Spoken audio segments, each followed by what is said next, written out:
क्या आपको पता है कि प्राचीन भारत ने शायद ऐसा हथियार बनाया था जो मिसाइलों से तेज, ड्रोन्स से ज्यादा स्मार्ट और आपके एक्स की आखिरी मैसेज से भी ज्यादा खतरनाक था?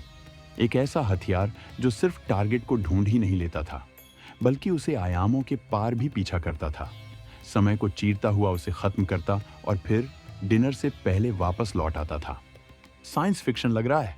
तो स्वागत है मिस्ट्री मैनर में, जहां पुराण मिलते हैं क्वांटम फिजिक्स से और भूली हुई टेक्नोलॉजी मिलती है आपके बिंज वॉचिंग ब्रेन से।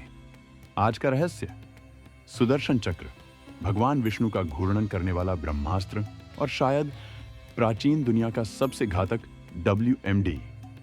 भाग 1, घूमता रहस्य। क्या है सुदर्शन चक्र? जरा सोचिए, एक रेजर शार्प डिस्क जो रोशनी से चमक रही हो, तेजी से घूमती हो और भगवान विष्णु की उंगली पर ऐसे घूम रही हो जैसे उसने लेटेस्ट बेब्लेड डाउनलोड कर लिया हो। पुराणों और महाभारत में सुदर्शन चक्र कोई बच्चों का खिलौना नहीं है। इसके 108 धारदार किनारे बताए गए हैं और यह किसी भी लक्ष्य को, चाहे वो मानव हो, राक्षस हो या देवता, ढूंढकर खत्म कर सकता है।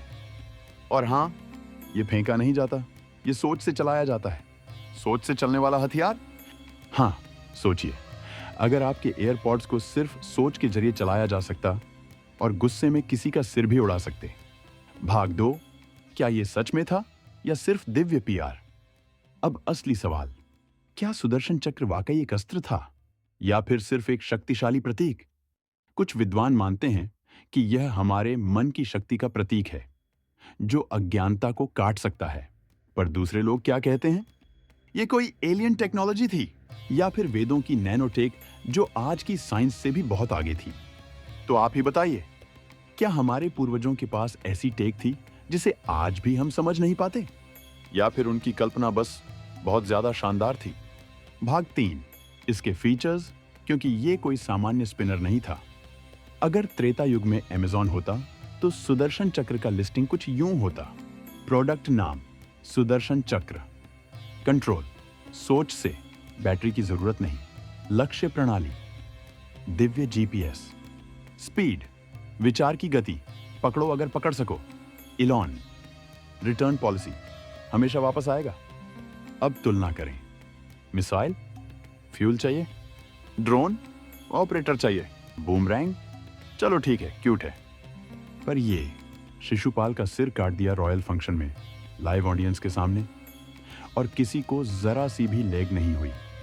भाग 4, क्या इसमें कोई असली विज्ञान था? अब जरा नॉलेज का चश्मा लगाइए।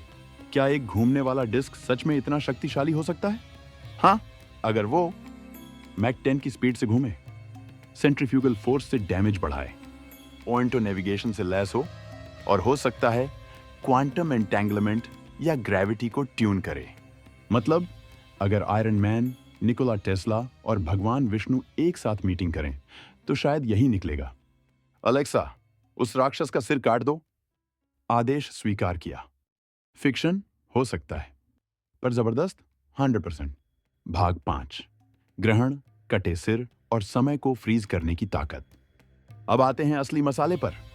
सुदर्शन चक्र सिर्फ मारता नहीं था, यह ब्रह्मांड में फेरबदल करता था।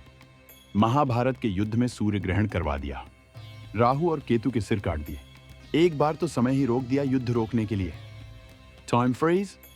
भाई, विष्णु के पास टाइम स्टोन मार्वल से पहले ही था। अब सवाल, क्या प्राचीन ग्रंथों में छुपी थी कोई टेक्नोलॉजी या सिर्फ मिथकीय शोन्फ? कहानी कुछ भी हो, आईफोन से ज्यादा फीचर थे इसमें और कभी अपडेट की जरूरत नहीं पड़ी। भाग 6, छुपी हुई टेक या भूली हुई ज्ञान प्रणाली। आखिर में एक तेज सवाल: क्या सुदर्शन चक्र किसी भूली हुई टेक्नोलॉजी का हिस्सा था? ऐसी टेक जो किसी युग में साधु संत और वैज्ञानिक एक ही पथ पर चलकर समझते थे। विमानिक शास्त्र में हवाई यान, सुश्रुत संहिता में सर्जरी और वैदिक ग्रंथों में परमाणु, सौर मंडल, ब्रह्मांड की बातें। तो फिर एडवांस हथियार क्यों नहीं? हो सकता है सुदर्शन चक्र कोई कहानी नहीं बल्कि स्मृति हो।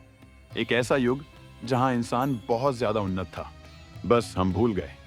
तो बताइए, सुदर्शन चक्र क्या यह दिव्य प्रतीक था, कोई भूली हुई टेक्नोलॉजी, या फिर इतिहास का सबसे बड़ा पुराना जमाना OP मोमेंट? कमेंट्स में बताइए। अगर आप अपने दिमाग से कोई भी हथियार कंट्रोल कर सकते तो वो क्या होता? लाइक करें अगर आपको लगता है हमारे पूर्वज हमसे ज्यादा समझदार थे। सब्सक्राइब करें अगर आप मानते हैं एक दिन साइंस माइथोलॉजी को पकड़ लेगा। यह है मिस्ट्री मैनर, जहां अतीत कभी पुराना नहीं होता, मिथक कभी फेक नहीं होते और इतिहास अब भी चक्र की तरह घूमता रहता है। जय सुदर्शन।